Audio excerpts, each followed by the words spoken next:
what people are doing with craft beer, what people are doing with smaller coffee producers. I was like, we could do something like that with denim, with the history that's here, like making something that's of this place, of North Carolina, of the history of denim, but with a modern kind of spin. Hi everyone, I'm Amy Devers. I'm Jamie Derringer, and this is Clever. Today we're talking to Victor Lytvinenko, designer and co-founder of Raleigh Denim Workshop, a manufacturer and purveyor of high-quality, handcrafted jeans that have become cult favorites for their fit, wash, construction, and attention to detail. In fact, the label in each pair says, handcrafted in North Carolina by non-automated jeansmiths. Victor co-founded Raleigh Denim in 2007 with his wife, Sarah Yarborough, and they describe it as an art project, romantic adventure, and American enterprise with a focus on design, process, material, and craft. In addition to traditional jeans making, they've also branched out into furniture and upholstery design and have collaborated on projects with OMA, Bernhardt Design, and Commune Design, among others. Let's get the story from Victor.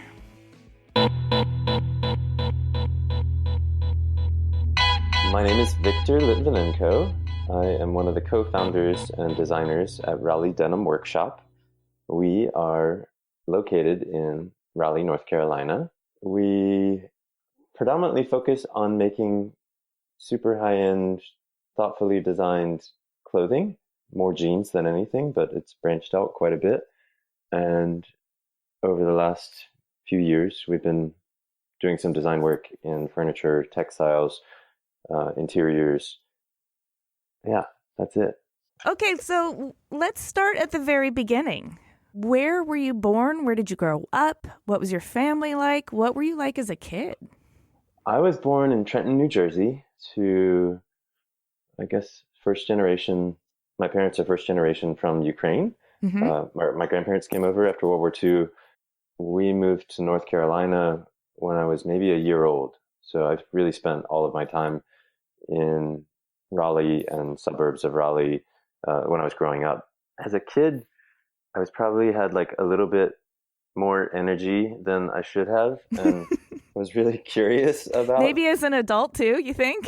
maybe it still exists. I don't know. I remember just being curious about a lot of things and wanting to jump in and wanting to know and wanting to touch things and eat things and do things. And I don't think that's actually changed much. I think I have a little bit more clarity of why I do those things, I guess. I don't know.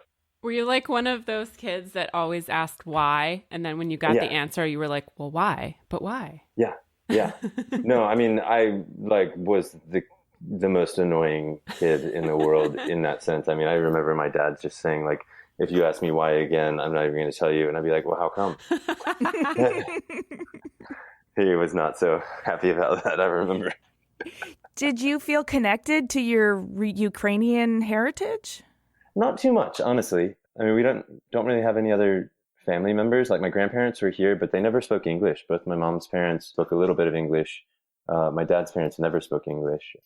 No uncles, aunts. Or I guess I had one uncle, but didn't see him very often. When I was graduating college, the last credit I needed was foreign language, and I didn't want to take foreign language in America. So I found some university in Ukraine and got them to do a summer session, just foreign language. And so I went to Ukraine. I was the first person in our family to ever go back. So my grandparents came over in the 40s. My parents had never been. Oh. And I still have tons of family over there. So my last name is Lytvinenko, which sounds kind of crazy here, but over there. Is it like Smith? Yeah, it's like Smith. Yeah, it's the most common name in the world. So anyways, growing up didn't have too much connection to it. But since then, certainly have learned a lot and been over there a bunch of times. So when you were an adolescent, a teenager, did you still have all this energy and curiosity? And how did that show up in your creativity, style, and personality? Yeah, absolutely. I think in my personality and style, especially when I was in the teenage years, it was, I guess I would learn design just by doing. I don't think I thought too much about what I was doing. It was more like, I just want to do it and do it and do it and do it and learn from it every time. It took me a long time to get to the point where I was confident and comfortable in mediums. And I have to get to that point before I can actually start designing the way that we do now, I guess. So it was just more about experiencing the materials, craft. When I say craft, like the finesse of a medium. What types of things were you exploring in your adolescence? Were you playing around with like clay, or were you sewing back then? Not sewing, but clay, woodworking. I remember in 8th grade or 9th grade taking a small engines class, and that was so fascinating to me. And we were building these little cars and making CO2 cars and doing all this woodworking. And I was really into painting and photography too, with no real direction. I mean, I think it was just like a motor without a steering wheel. And I was just like doing as much as I could for the sake of experience, I guess. Not much of it was good. I mean, I don't know that any of it was good. But it's all learning. It's all like sort of priming the soil. Yeah. I bet that small engines class totally helps you maintain your machinery now. It does. And I actually, the guy that taught that class, his name's Mr. Coop, and Koop as in Paul. And I saw him in the grocery store like last year, and I lost my mind, and I was like, Mr. Coop, like, you're the reason that I'm doing what I'm doing. Like, you're the reason I'm able to do what I'm doing. And it was really cool. Man, shop teachers and art teachers, they're the superheroes of society, I think. Man, for me, for sure. Yeah. So you mentioned going over to Ukraine during college, but before we talk about that, I'd like to hear about, when you were in high school, thinking about college, what did you think you wanted to get into and why? And then where did you end up? I thought that I wanted to get out of Raleigh. That's about it. And I thought that I would want to go to design school, but I actually wanted to get out of Raleigh more than anything. I think that's a common feeling for some kids in high school. But I was really into soccer too, and I was pretty good at it. And I ended up getting a scholarship to a school in Jersey City, and I just wanted to be close to New York. So I was like, I don't even care. I'm just going to go. Was it like Stockton or something? What's up there? St. Peter's College. Oh, okay. So I went there really just to get close to the city, and ended up getting an internship with a fashion photographer, Fabio Cisola. And I don't know, just kind of got in a little bit to like what was going on in New York at that time through playing soccer in Jersey City. And Sarah and I actually, she went up there at the same time too. She was at NYU. So we ended up being closer up there than we were here. But just at St. Peter's took, the basic first and second year classes. After that was right when September 11th happened, and decided to come back to Raleigh, and ended up finishing school, university at NC State. I really wanted to go to design school at NC State, but my dad was pretty adamant about me studying business or computers. And so I ended up going to business school, which I think is working out all right. I was able to kind of audit design school classes too. So most of my friends were in the design school. So I was kind of connected to that in a peripheral way. And I had my own studio in the upstairs of this little house I was living in, and was making things all the time. I don't know. I still kind of wish I went to design school, but I didn't. Yeah, I mean, that's sort of a common conundrum. I think as a designer, I wish I had a business education as well. Mm-hmm. And I'm sure a lot of creative business professionals wish they had been allowed to explore the full extent of their expression in design school. As I feel like a double major is an awesome scenario if you can pull it off, but not everybody can. Yeah. I've had a couple conversations with the professors at the design school at NC State about that, and I just can't wrap my head around them like teaching all this beautiful design work, but not like the students coming out of there not knowing how to pitch an idea, or not knowing how to like pitch a project or write a budget, or there's things that we all have to do to exist in the world. In a design field, it's essential. Yeah, definitely. So you mentioned that Sarah was at the same school as you. Did you meet in college? And can you tell us the story? Yeah, it's a long story. Sarah and I met in Raleigh it was our senior year of high school. I guess the summer before our senior year. They were showing the World Cup final soccer game at a little pizza shop. And my best friend was dating her best friend, and she showed up. And for me, it was love at first sight. At halftime of this game, 45 minutes later, I told my friend I was going to marry her. We ended up just hanging out that day. Can you pick my lottery numbers? We ended up just hanging out that day, and we didn't see each other again for a long time. And randomly, my brother won tickets to see Miss Saigon at the Performing Arts Center, and he called and was like, "Hey, I got 4 tickets. I'm taking my girlfriend. You want to bring somebody? Let's go." And all my friends were at spring break, and I was not super into going to the beach and doing the spring break thing.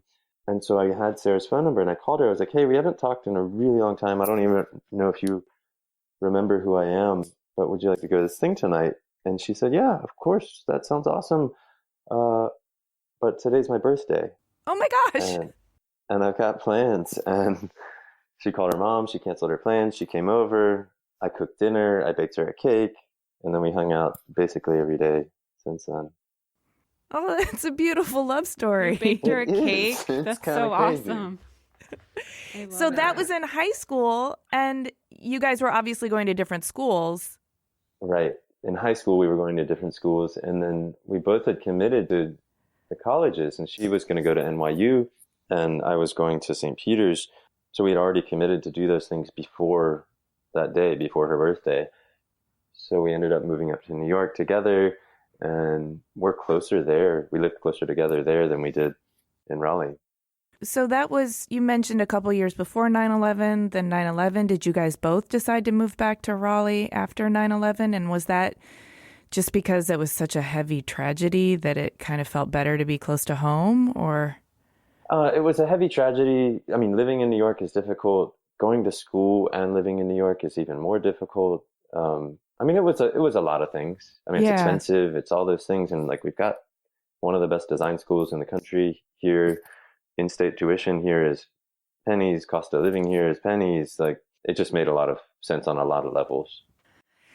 So this love story obviously progressed into a profoundly collaborative, creative relationship as well, and the founding of a business. So get us there. Connect those dots for us. Wow. So we came back to Raleigh in 2001, 2002, something like that. And I graduated in 2004 or 5. We traveled a good bit. I was going back and forth to Ukraine every summer, I guess, for 2 or 3 years. Sarah she rode her bike from Finland to Prague with her brother, and then hitchhiked through Croatia. And oh, so she went with you? No, I mean, we kind of just you kind of did your own thing. Yeah, we wanted each other to follow our hearts and our dreams and to adventure, and we kept coming back to each other and kept coming back, or we would meet up over there, or I ended up getting to play soccer in Switzerland for a year, and she came and met me over there for a while, and a lot of travel, a lot of adventure. It was like that time of life where don't really have any responsibilities, don't really have anything to lose, don't really have any money. That's the time to do it when you're young, like during college or when you're in your 20s. You can kind of float around and experiment and try all kinds of different things before you settle down and try to take root somewhere. Yeah. When we moved back to Raleigh, I was really into cooking. And so this is kind of where the philosophy of what we're doing started. In college, I wanted a job. I mean, I needed a job, and I wanted to get a job where they would pay me to learn something that I wanted to learn. And cooking was the thing I really wanted to learn. So I ended up getting a job at, one of the best restaurants in Raleigh. I walked in and I said, "Hey, I want to learn how to cook." And they were like, "What do you know?" I said, "Nothing." And the chef gave me a broom and he said, "Sweep the hotline." And I did. And he was like, okay, like, and I swept every single nook and cranny and got every single bit of dust. And he was like, okay, like if you do what I tell you to do, you can be here. And after a really short amount of time, I bought all the textbooks for the Culinary Institute of America, and I was super into cooking. And there was actually a jaunt back. I went back to New York after that, and I worked at Nobu in Tribeca for, I don't know, 6 or 8 months, and then ended up coming back to Raleigh, working at this restaurant again. But the chef would have wine tastings every day, and with just purveyors that were coming in, and I really wanted to learn about wine. I started making wine, so he would let me sit in on the tastings with him. I started buying grapes from Western North Carolina and spending time up in the mountains, and really loved these, like the philosophy of the winemakers that were focused on quality over quantity. And they were going through their vineyards and clipping off some of the grapes so that the grapes that stayed tasted more concentrated, more interesting.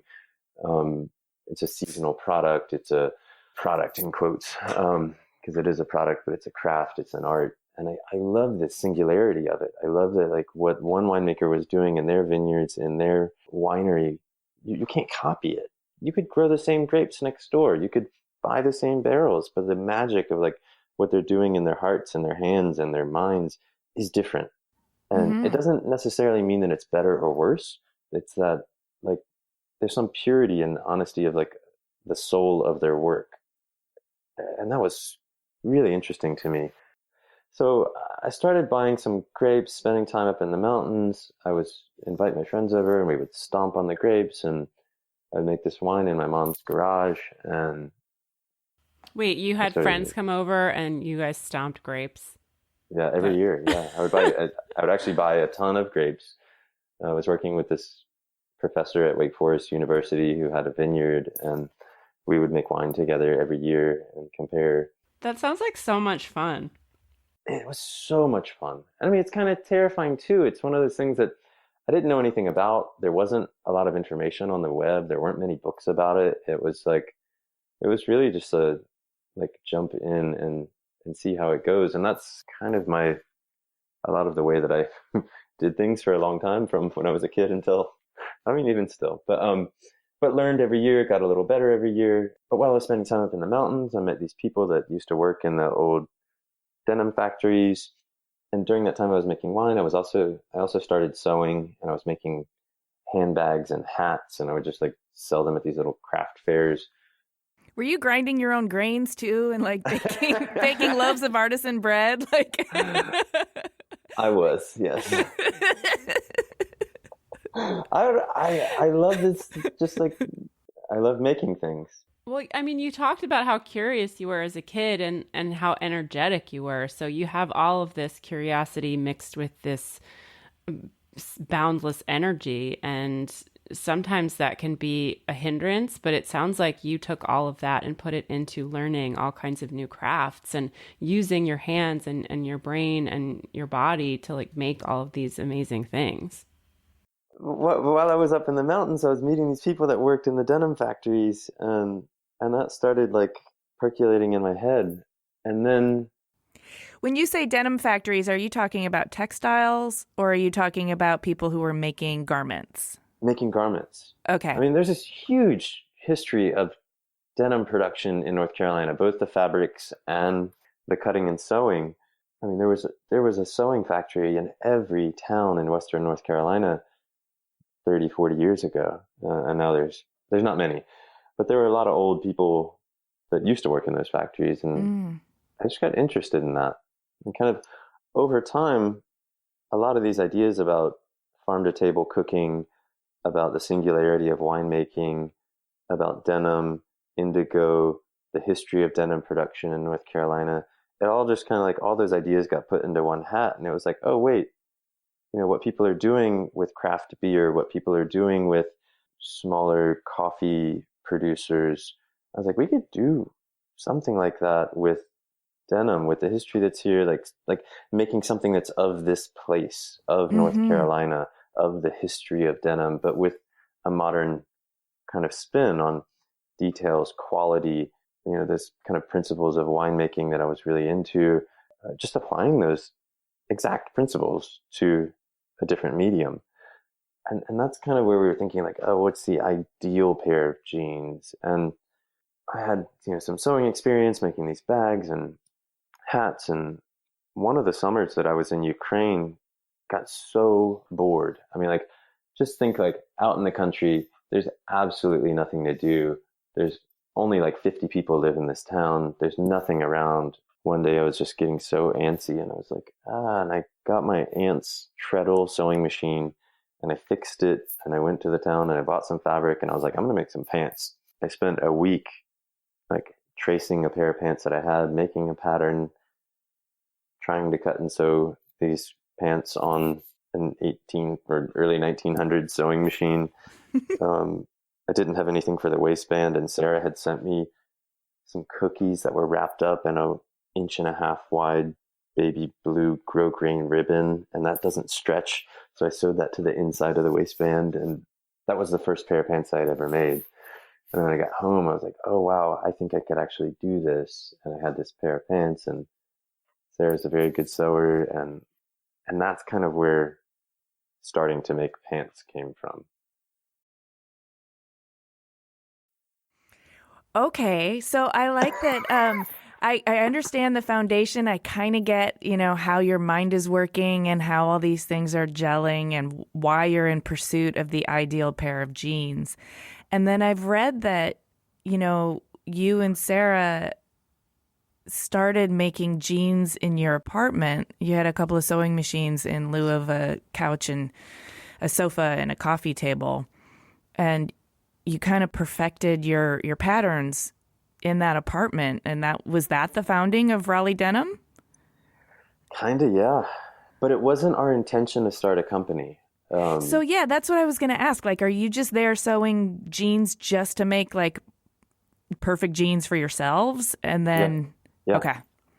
No, it was really a personal project. I mean, I get obsessed about things and I want to do them 1,000 times so I can learn the details and learn how to hold it and learn learning through experience. And so I'd make a pair of jeans every single day. Sarah was still at school or in school. I was coaching a soccer team in the evenings and I would sew all day and then I would go coach. And then Sarah and I would look at what I was making. We'd take it apart. We'd adjust the pattern. We'd talk about details, this and that. We'd look at other things.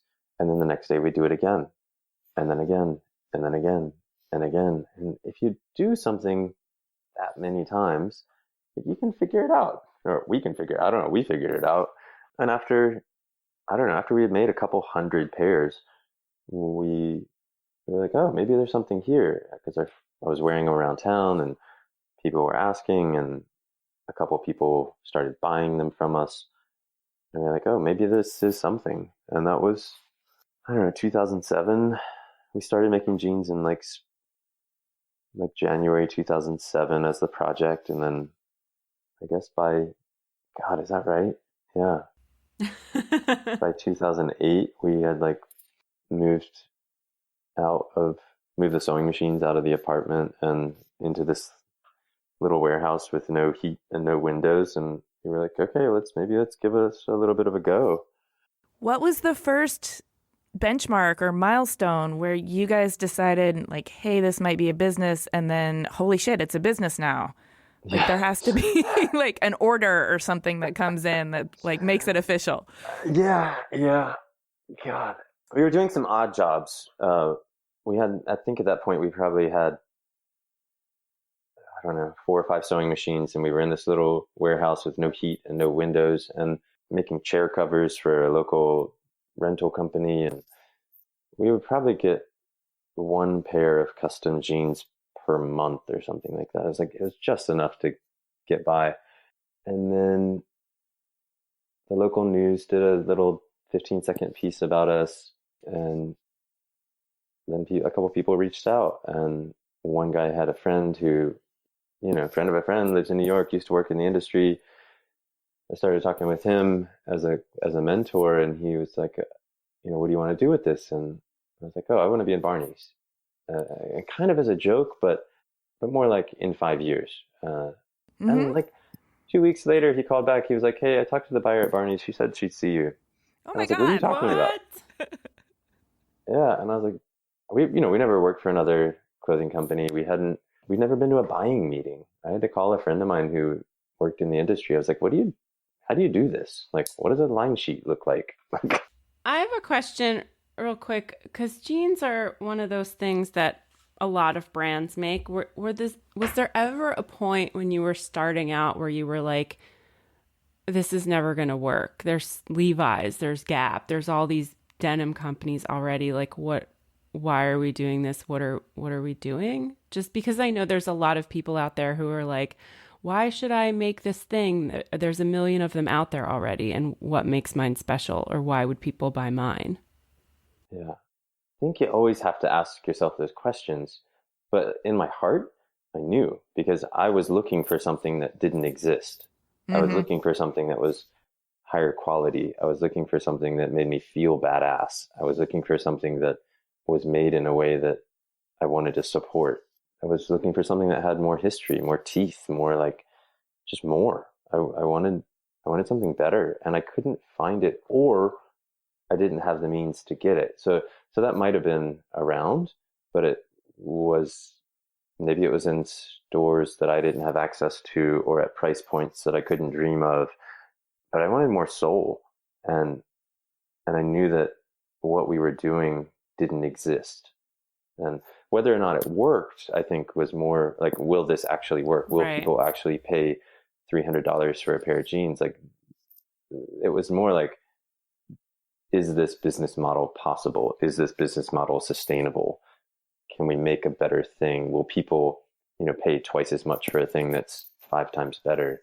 But we were seeing that happen in coffee, in beer, at Whole Foods. Like, if somebody's willing to spend twice as much for an apple, like, it does go down the line, and getting to the higher price points takes a long time, but the philosophy's there. The mindset of America is changing, or was changing, and still is. And I could feel that. I could sense it. I mean, we could sense it, not just me, but I mean, like, it was happening. So when we needed it at such a small scale that we felt like there was a really good chance we could make it work. So absolutely questioning and So I'm glad you had a friend in the garment business that could tell you what a line sheet was and what happens in a meeting. How did that meeting with Barney's go? It was really kind of crazy and strange and terrifying and amazing. The opportunity to meet with them is a thing that we couldn't pass up. And we didn't really have the means to get up there. So I called my dad and I was like, Dad, I have to go to this thing. Can you help us out? Can you help us get there? And I had a cousin in town from Ukraine who was visiting, who didn't speak any English. My dad was like, oh, I bet your cousin Artyom would love to see New York. I'll let you borrow my minivan and give you a couple $100 for gas if you take him. And we were like, let's go. So me and Sarah, my cousin, and our intern got in the car and drove all night to New York. And we got to this meeting, and the plan was that I would talk about everything, and Sarah and our intern would be supportive, and the buyer just wanted to see the fit.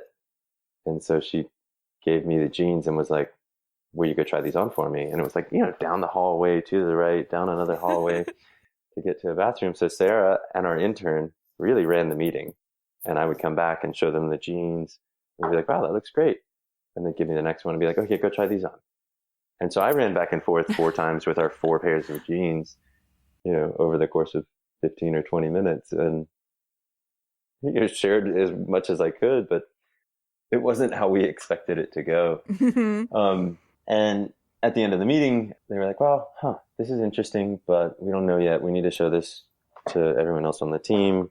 Can we keep the samples for a couple of days? I'll mail them back. And we were like, okay. But we were kind of demoralized too. We wanted to know, like, did they like them? Did they not? You drove all night. The meeting didn't go as you thought it would. Yeah. They're like, okay, don't call us. We'll call you. And you're yeah. And so we went back to one of our friends lived in Bushwick, and we were going to go sleep on his floor. And they ended up calling like 4 or 5 hours later. We were about to lay down, and they called. They said we want it for Beverly Hills and Madison Avenue, and we flipped out and holy shit, screamed and went dancing that night. And how many pieces? How many pieces did they want? Oh, they wanted 114 pieces, which for us was insanity because we were only making like 1 a day at most. Wow. So what was the next Yeah. step? You were like, oh, we've got to get people in here to help make these jeans. Is that kind of how it's scaled?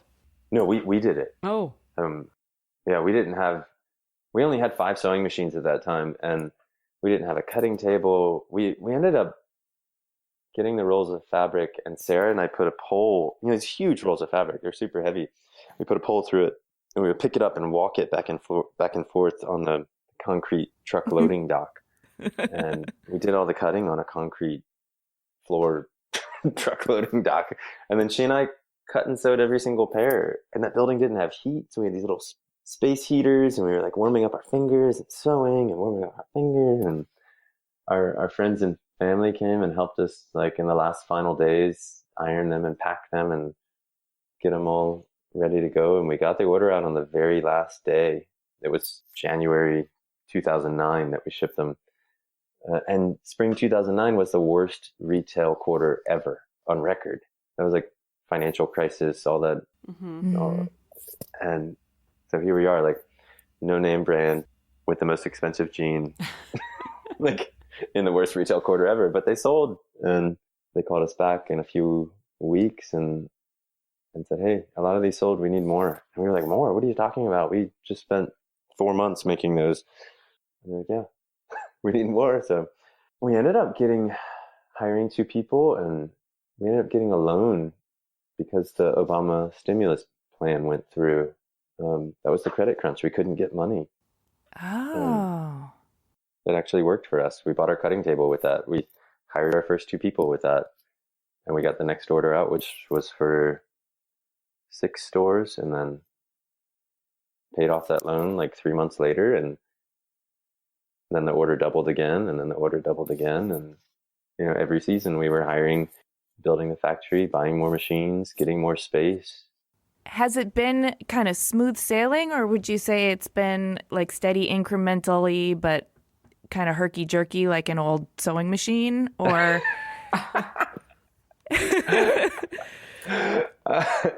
I mean, because here's what I'm thinking, right? Like, you guys are doing something with traditional jeans making techniques, and you're in an area that's got kind of a wealth of people who might understand that, but the industry isn't there anymore to support it. right. And so you're trying to scale up, but without, tons of money, and the economy's not doing great, and you're got to communicate to your team about the level of craftsmanship and quality that's required. Like, does that happen easily? Tell us about that tricky balancing act. It's a crazy balancing act. I mean, herky-jerky is probably the best. I was laughing at that because that's probably the best way to say it. And it's because like the jeans making part of it is the part that really got us started and the part that we talk most about. But then it's like every other element of running a business, managing people, finances, taxes, workers' compensation, like all of these things that we really had no experience in, all the legal parts. I mean, at some point in time, we're getting, there's just trademarks, and we were in it. You're learning on the fly, right? Oh my God. Yeah. All these things that like really worked like in projects of like jumping in that were just projects for me growing up worked really well. And then in business, it's a whole nother story. But we were able to find really good mentors, and that's really the only way we were able to make it through navigate all these different things, is that we found really smart people that were able to give us some guidance, I guess. I don't know. That knowledge trust is. Yeah.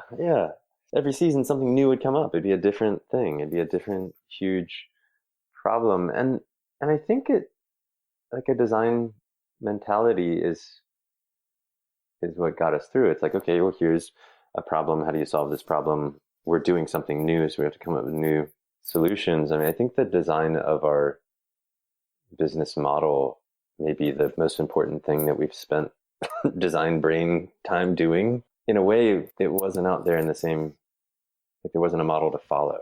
Mm-hmm. We were doing like the sewing apparel brand business model, but upside down and backwards. So we're doing everything the opposite of how people said it should happen. Right. It's not more, faster. Yeah. It's better, slower, more Yeah. detailed, more personal. Exactly. And so how do you track that in production? How do you deal with some people that work faster, some people that work slower? We don't want to pay by the piece because it's about quality. All those things are herky jerky.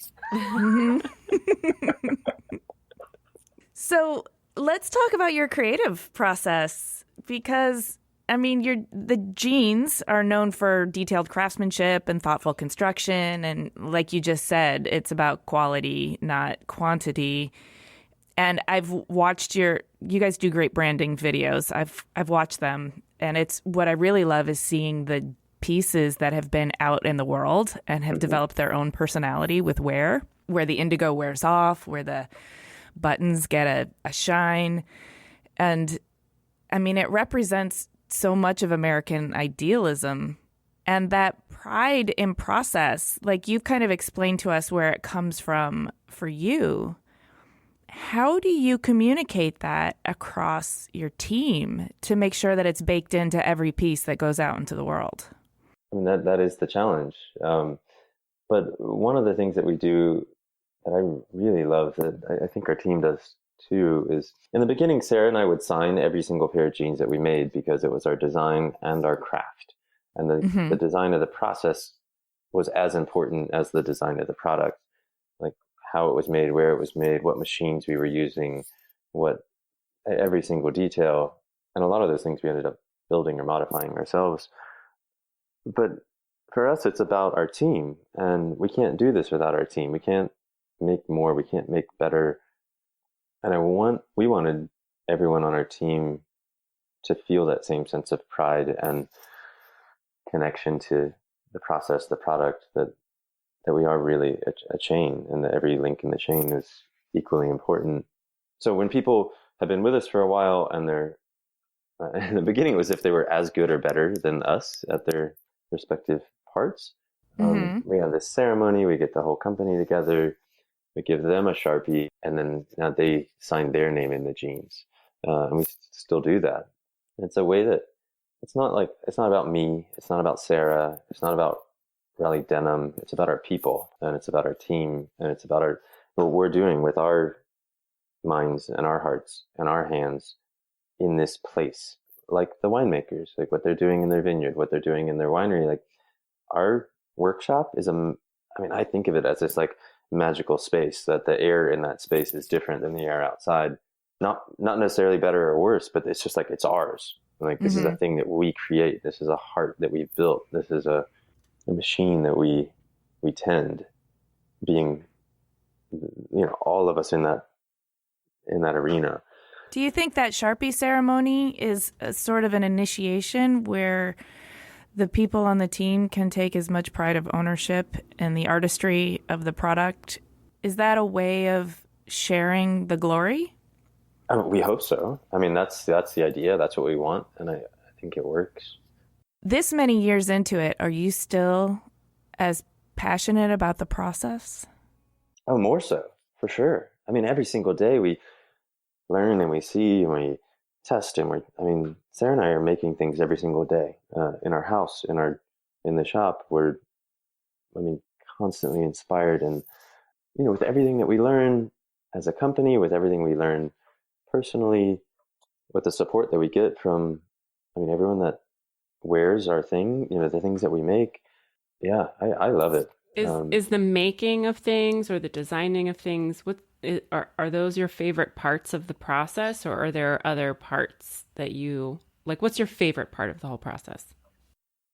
Right now, making, designing, modifying fabrics, and then editing them. I just worked on a project with a friend of mine. He's an artist in Los Angeles named Phil America, and we laid out like 100 yards of fabric in the back parking lot and sprayed them with bleach and threw rocks on them and jumped on them and like just kind of destroyed a bunch of fabric, and then washed it, cleaned it, ironed it, and then we would lay it out and pick the parts that were most interesting, and we would cut out the pieces that actually worked, where it showed more contrast, more texture, more beauty of the indigo shade, and then created these flags. He does a lot of work with flags, and so we're making 3 different flags out of those fabrics. So it's more, I think that's the thing that like I really, really love. Sarah's working on this quilt right now in a similar way. And she does a lot more hand stitching and mending. And I think it's about this like showing time through the fabric and then through your work with the fabric that's inspiring both of us in very different ways. I mean, the work that she's doing is in one direction and what I'm doing is kind of in another, but it's kind of the same philosophy. And it only comes with time. It only comes with working with the material, being around it as long as we have. So it's been 10, 11 years that we've been, completely in this medium. And there's still so much to learn. There's still so much to do. We've got indigo vats in our backyard. We like invite our friends over and have a fire and a 4th of July barbecue, and we're all indigo dipping things at the same time. Well, it's kind of like what you did when you had your friends come over and stomp grapes. This time they come over and play with denim. Exactly. No, it's true. I mean, we'll like sit out back and play bocce and dye all these different things.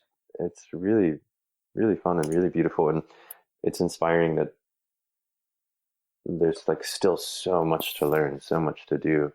So besides these artistic projects you also have been designing other things aside from jeans. You've been working with furniture companies and you've done textiles. Can you talk about how those projects came about and what your creative process is in relation to non-pants projects? Yeah. We ended up meeting Jerry Helling from Bernhardt Design years ago through a friend of ours, a musician, Tift Merritt. And one day Jerry we didn't know him. He called and he was like, "Hey, I want to come up to your shop and visit." And he came up and he was like, "I want you to design a table for us." And we were like, kind of like shaking our head, like, "Are you, what?" And, and we were like salivating at the same time because we love to design all kinds of different things. And like, what an opportunity. And we worked with Jerry directly on that first table. It was called Power Bar, and we launched it at Wanted Design with this huge installation. We brought part of our factory up and some of our people, and we were making jeans and worked with an artist, Jeffson Rob, to make some sculptures. It was a really cool and fun thing. But I think we're asking ourselves similar questions about, the obvious like form and function. How do you make a beautiful thing that actually works? What are the materials? Learning about the finesse of those materials. How can we showcase like how it's made without like being too obnoxious about it, I guess, in like subtle ways. A lot of the design details in the jeans speak to how we actually make the thing. And it's really subtle, really small.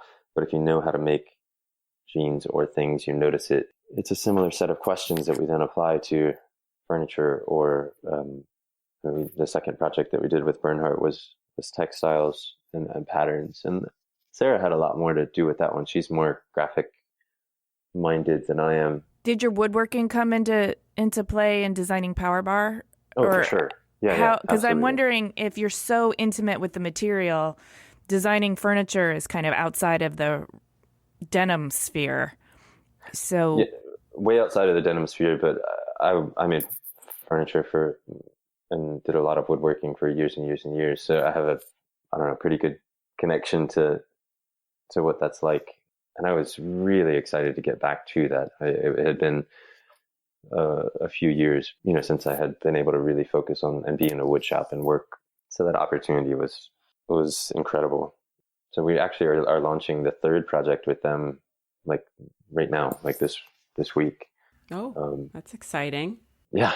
It's called Blueprint. It's office table systems. They're really, really, really pretty. I think they turned out really well.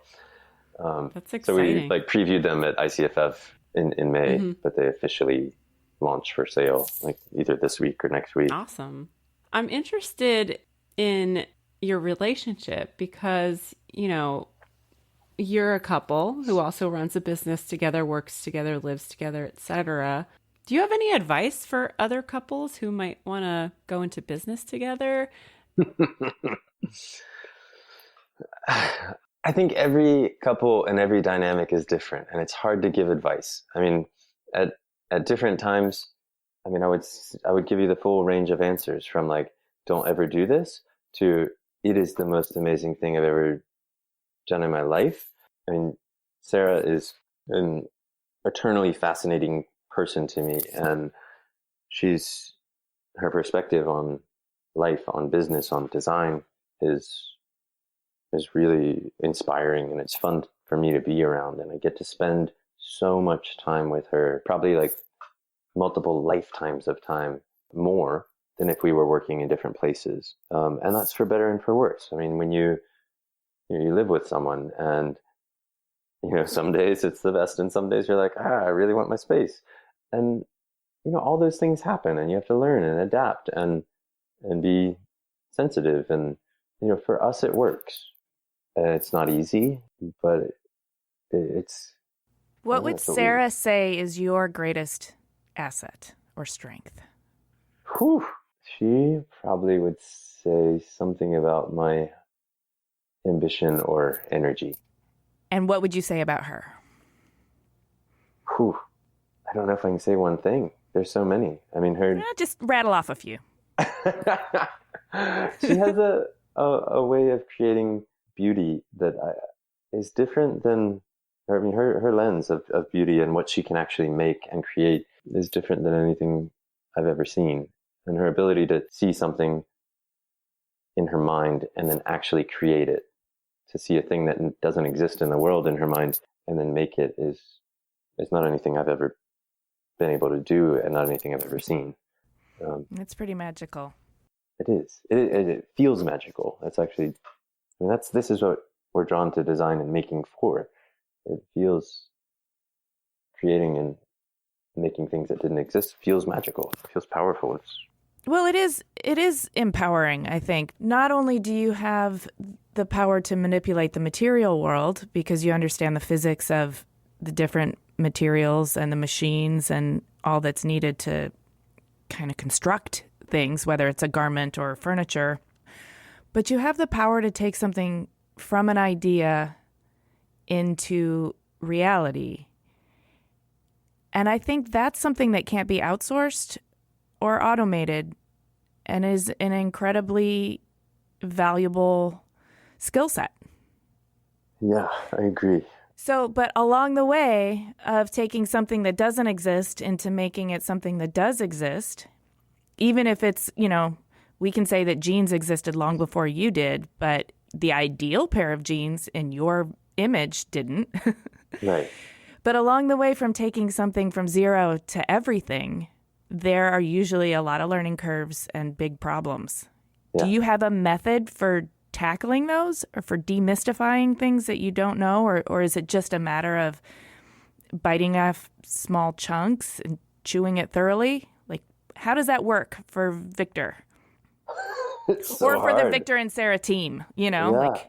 I mean, I think it's, for us, like, we have to be completely wide-eyed and honest with ourselves, with each other, in a way that is hard to describe. Like, maybe that's being, like, I mean, we've been doing this for a long time. We're really good at it, but we're not the best, and we're not as good as we're going to be. We miss things. We're human. We mess things up. When those things aren't right, we have to call them out, and we can't be blind to, like, because it's going to take another 1,000,000 hours, or we're going to have to undo all the work that we did, or something. Like, if it's not right, it's not right. And if Sarah tells me that, I need to be able to say, like, take a deep breath and be like, oh shit, you're right.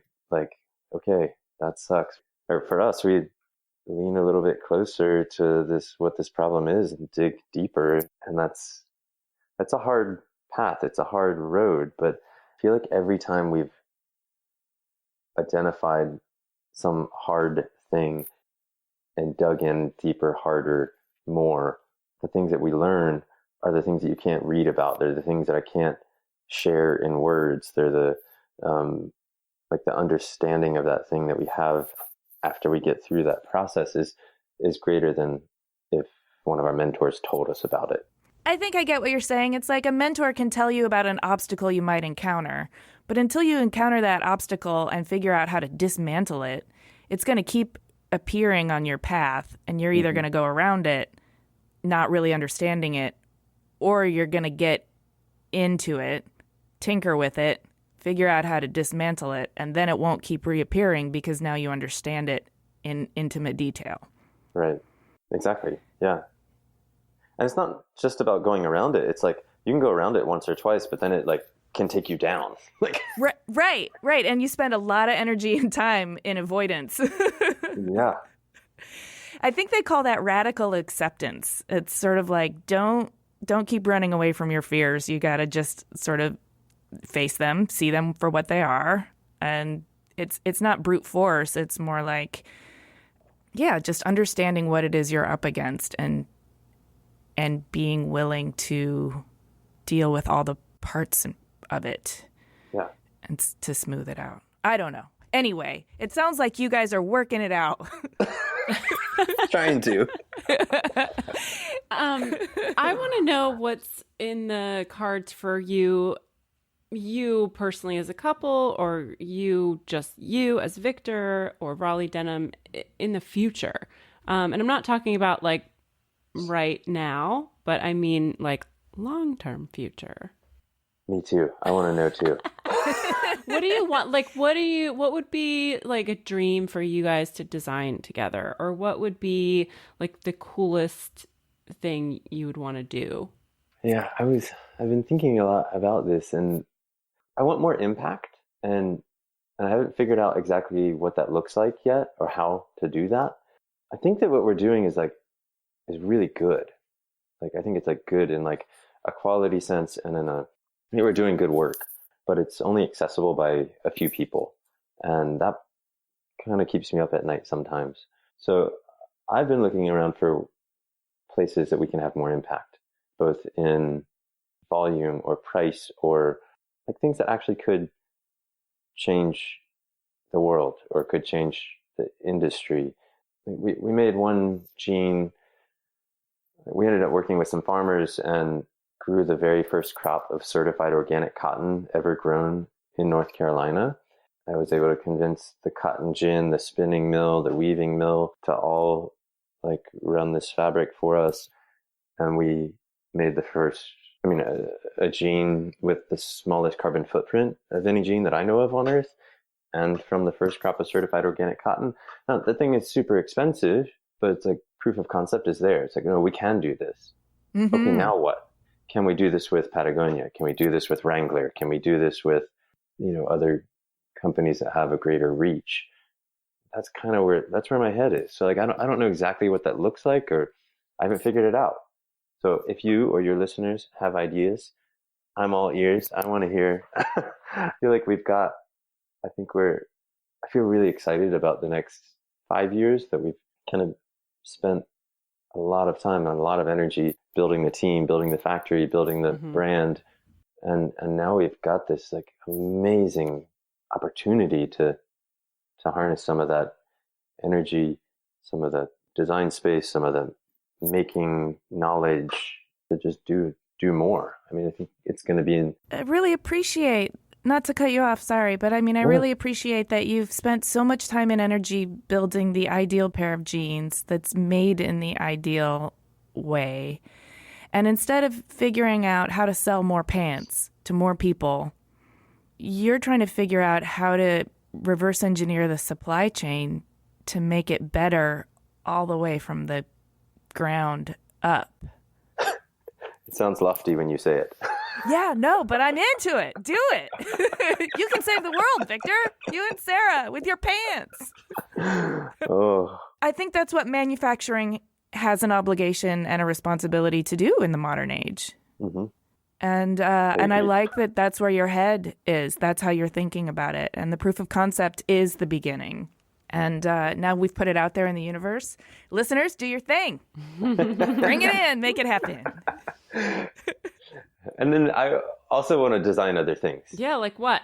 What would be like the coolest thing? I don't know the coolest thing. I don't know. We got to work with OMA on our New York store and thinking about architecture was a really fascinating and fun part of our brain that I'd like to use more. But also like dishes and like home things. I don't know, I'm interested in making anything, everything. I love Sorry, it. not a good answer, but that's what it is. I think that is like the best designer answer. Because most designers, they just always want to design as much or as many things as they can be just because they love design. Yeah. So besides the project that you have that's available through Bernhardt, what else are you working on? What's coming up for you that you want our listeners to know about? The things that we have coming up are really Raleigh Denim focused. Do you have like new pants coming out? Yeah. And we've had this really profound shift in our business in the past year or two by putting some effort into our website, really thinking about nurturing our current clients. And it's allowed us to design a lot more interesting things than we have in the past, because a lot of people that follow what we're doing and that are into what we're doing, they also want to learn. They also want something different. They already have a couple pairs of our jeans or something that, they're great, but they want something different and new. And so we're finding all these new fabrics. We're developing new fabrics. We're finding these things that feel really nerdy and making really small runs of them, 10 pieces, 20 pieces, and offering those to just people that are on our list. And it's been so much fun because we've been able to take kind of ideas and make them into finished things and get them to people that actually are really into it on a consistent basis. And it's kind of what we always dreamed of, and it's actually happening. Ooh. Well, how do you get on that list? Oh, at our website, RaleighDenimWorkshop.com. And where can we see all of these things that you're talking about? Do you post them on your Instagram? Can we find that? Yeah, we post it on the Instagram. And I'm spending a lot of time writing stories about fabrics or constructions or different new products that we're making on our newsletter, which I'm hoping is interesting and useful to the people that sign up. So is the central location to keep tabs on everything RaleighDenimWorkshop.com? Yeah. Well, Victor, it's amazing what you're doing. Thank you so much for sharing your story with us. Thank you. I really, really, it's an honor to be here. I'm really grateful. Thank you. It sounded like he had a lot of adventures before starting Raleigh Denim. I mean, spending all that time in Europe, and then he was in New York, and he made wine, and he worked as a chef, and he was a soccer player. Yeah, he was into a lot of things. I love it. I love that he took all of that energy, and instead of, stressing himself out, he funneled it into making and doing and learning. Well, one thing that we didn't talk about that I thought was really interesting is he had all this energy, and he also had kind of an obsessive tendency that enabled him to kind of focus this energy into learning to make wine, bread, hats, and bags, and the perfect pair of jeans. Like, I think a lot of times people squander that energy. It gets spread out, or sometimes in a higher cost of living city type situation, it gets sucked up by just the effort it takes to live in a city like that. Right. I thought it was really interesting that he knew right away that he was going to marry Sarah. And I know, that's such a cute story. It's such a cute story, but I mean, the kismet of meeting not only your future wife, but your future business partner and creative collaborator. How does I had to go through a lot of people before I understood how valuable,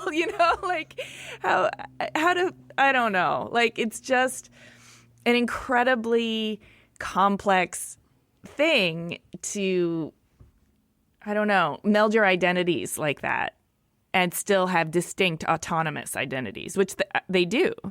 Yeah. And I also think that it's a certain type of couple that can work together and live together and have a life together, because that probably wouldn't work with me and my husband.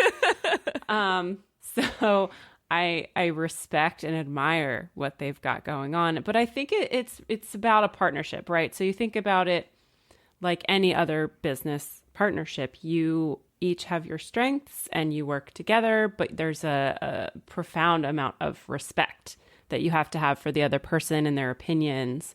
And there's trust that needs to be there. So I think it's, sometimes it's natural that you work with a partner because you already trust them and you already value them and value their ideas. Yeah, absolutely. I thought it was really crucial what he said about how fascinated he is by her and how she has this gift for this lens for beauty that he doesn't have, because he sort of understands that she brings something to the table that he never could. Not that he couldn't develop his own lens for beauty. I'm just saying it's different than his. And he also acknowledged that she probably appreciates in him his ambition. And so, I mean, just to make a sewing machine reference here, if somebody is the motor and somebody else is the stitch, that can work really, really well. Yeah, definitely. I can't imagine the amount of work that goes into building a business like they've built. I mean, I don't think they could have really done it anywhere other than a place like Raleigh, first of all. Second of all, I feel like they must have good instincts because, building a factory and being able to try to get people who work for you to understand your vision when your vision is so focused on quality and handcrafted product. And then to also have to deal with all the other stuff that's business related, like marketing and accounting and contracts and insurance and HR and just all of those things. I mean, it's an incredible amount of things to have to learn and manage, especially if you never went to school for those kinds of things. Right. I mean, he did have a business background from school a little bit, but not out in the world.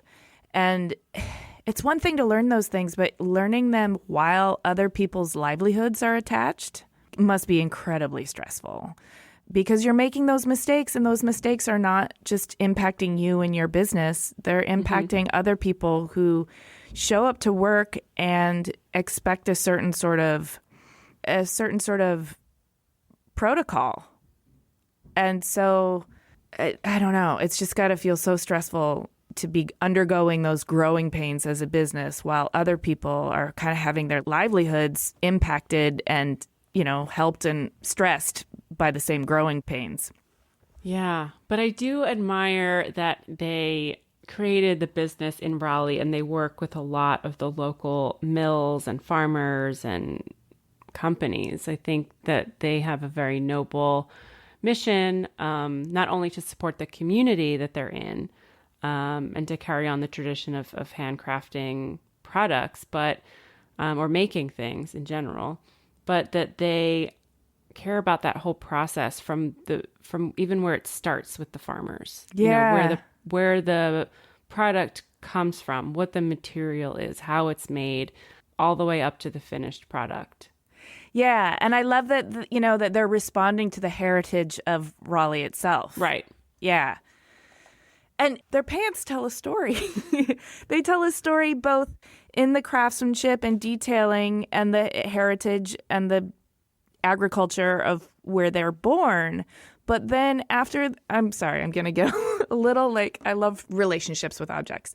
But then after they're transferred to somebody else, a customer, they start to tell the story of that customer in their lines of wear, in the way the patterns start to show up on the jeans, in the creases behind the knee, in the wallet fading, in the knee, wear. And I love the way jeans kind of tell the story of your daily migrations, your daily actions that way. And they show up on you like a patina of hard work. Yeah, and I think that's probably the customer I think that they're going for with these pants, because, you could buy 2 pair of jeans for what these 1 pair of Raleigh denim jeans costs, or maybe even 3, depending on where you shop. But I think they're looking for the customer that buys a pair of jeans and really cares about that pair of jeans and wears it religiously.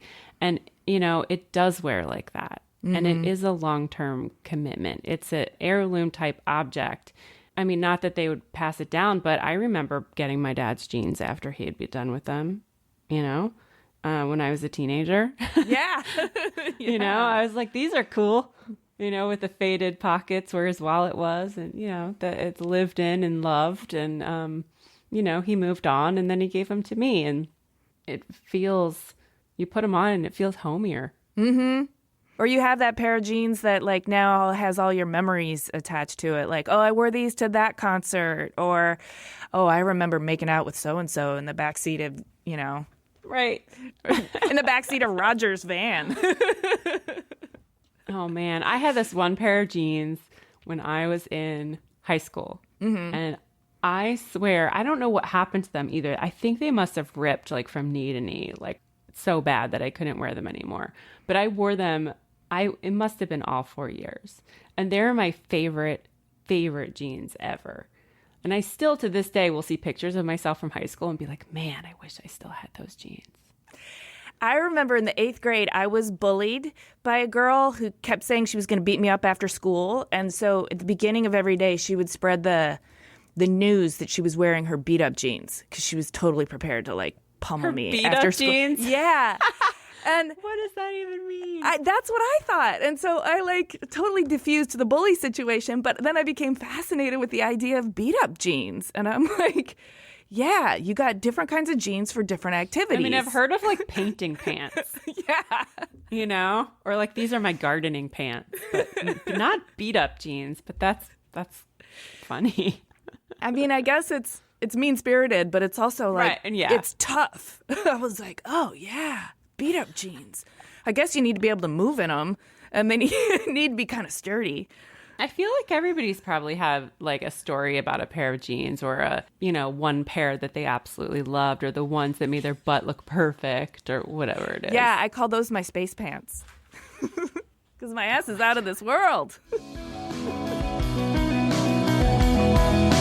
Thanks for listening. To see images of Raleigh Denim's work and read the show notes, click the link in the details of this episode on your podcast app or go to cleverpodcast.com, where you can also sign up for our newsletter. Subscribe to Clever on Apple Podcasts or wherever you get your podcasts, and we would love it if you would please do us a favor and rate and review Clever. It really helps a lot. We also love chatting with you on Twitter, Instagram, and Facebook. You can find us at Clever Podcast. Clever is created, produced, and hosted by us, Amy Devers and Jamie Derringer, also known as 2VDE Media, with editing by Jenny Josephson and music by L1011. Clever is proudly distributed by Design Milk.